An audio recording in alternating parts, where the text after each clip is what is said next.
Hey, what's up, guys? Driving again.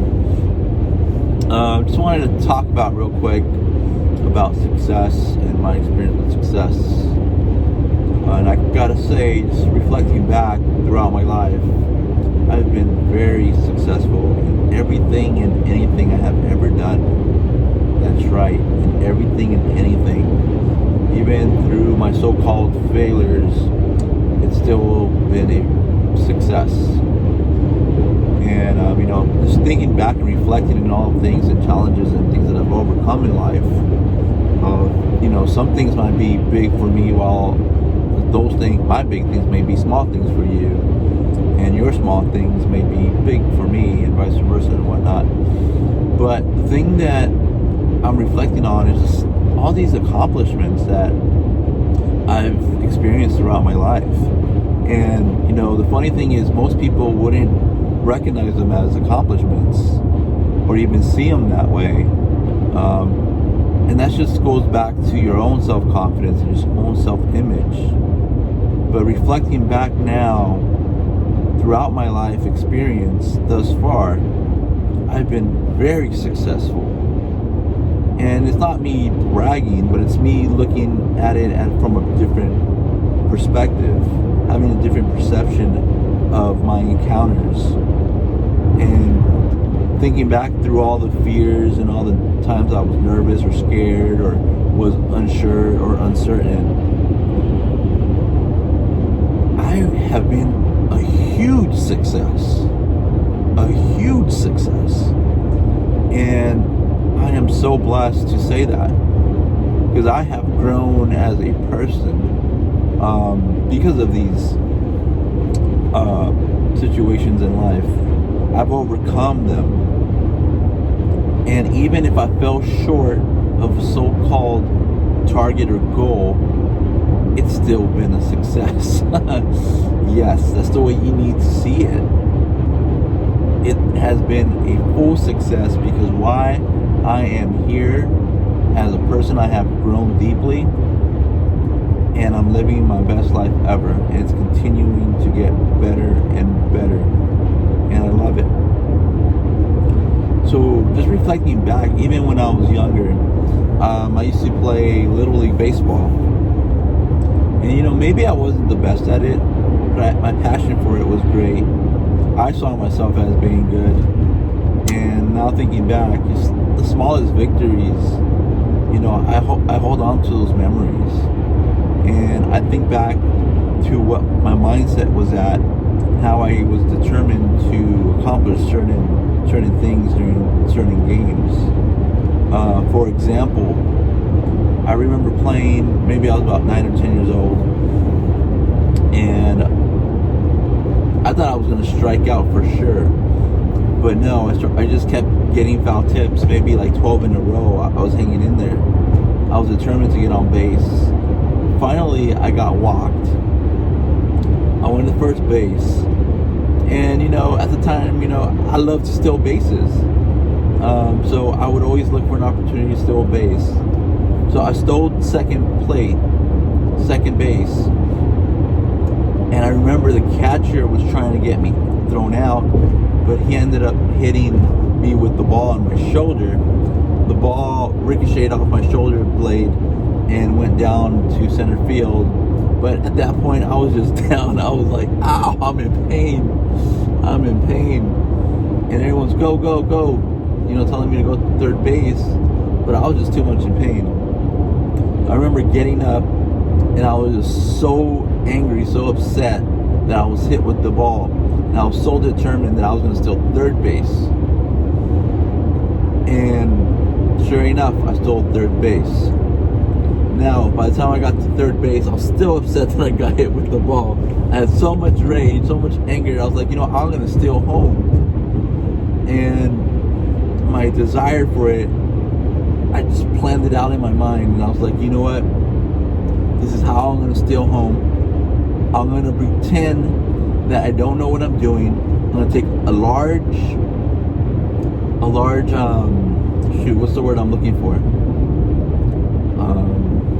leap, or I don't know. I took lot of spaces away from third base, and I knew the pitcher was going to throw it back to third base, and I was going to fake him out because I knew he wanted to get me in a pickle, and he thought he was going to get me out in a pickle, but I thought ahead.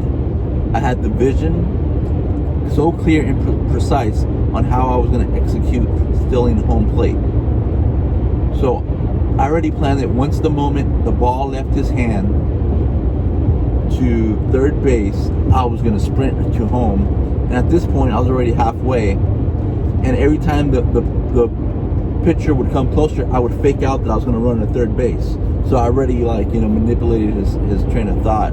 He was thinking I was going to run to third, but I already knew I was going to fake him out and run home. So sure enough, he throws the ball to third base, and I just sprinted to home, and I'm safe. And I was able to, steal second, third, and home plate all in one batter, which is pretty awesome. So I found that as an accomplishment. Some of you might think, that's just playing baseball or whatever. But to me, that was an accomplishment. I set my mind to something, and I did it. And it's not so much what the situation was, although it was just a baseball game. It had more to do with me now reflecting back to my determination, how I can use my mind to get results, and that's really important. That's the lesson I've been taking and reflecting on for quite a while now, because I didn't have to get back up and steal a plate. I could have been happy with, I stole second base and let's see how the rest of the game plays out. But no, I took things into control, and I created my own faith, my own destiny in what I wanted that outcome to be, and that's what I got. And even other things like public speaking. I've always wasn't the best public speaker, and a lot of people have fear of speaking in public. I remember in high school, actually, I would have a blast. For some reason, I really didn't care. I was always I always had jokes and made things funny, and people appreciated that. And that was just me being nervous, but that was just luckily something I had a skill of, to make any presentation funny at the time. I remember even in when I was in college, I was still nervous, and I was pretty good at doing impromptu at the time, and just saying things and making them flow, and just kept going and sounding professional and giving a good posture. But the real challenge was when I had to apply those public speaking skills at the work environment when I used to work at the corporate world. I remember I would turn red, and it was me being nervous. I think I would forget to breathe, and I would talk, deliver my points. I'll be very concise, and I wouldn't hold too much of a duration, but I would bullet point everything. And the good thing is I was able to communicate precision with precision and get my point across, and I would still deliver a good message, but I knew that I was capable of doing a lot more. But even though I didn't really get to talk more than an hour, trust me, speaking 5-10 minutes is long enough for most people, especially for me. I just like to get to the point and knock out what I need to talk about. I haven't really been too much of a storyteller, and I think that's something that I should be working on, but that's fine. I'm not worried about it. But even reflecting back on that, it's like people can say, they can focus on the negative and say, I didn't present it as long as I wanted to. I didn't tell a story like I wanted to.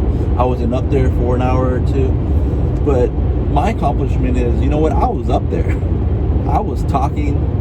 I was nervous, and I didn't care. I was still going. I pursued what I wanted to do. I delivered my points, and to me, that was a success.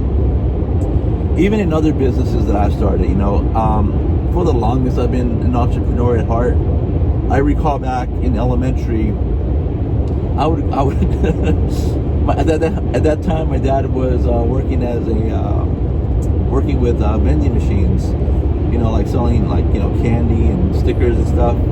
I remember packing up like 5 gumballs in a little like sandwich bag and taking them to school and selling them for $1 or 50 cents or whatever it was at the time, in a little suitcase, little plastic suitcase that I had. And I was making money off of that. And you know what? It's awesome. I didn't have to do that, but I just like saw all this candy that my dad would bring because of the vending machines. I was like, you know what? I think I can make money off of this.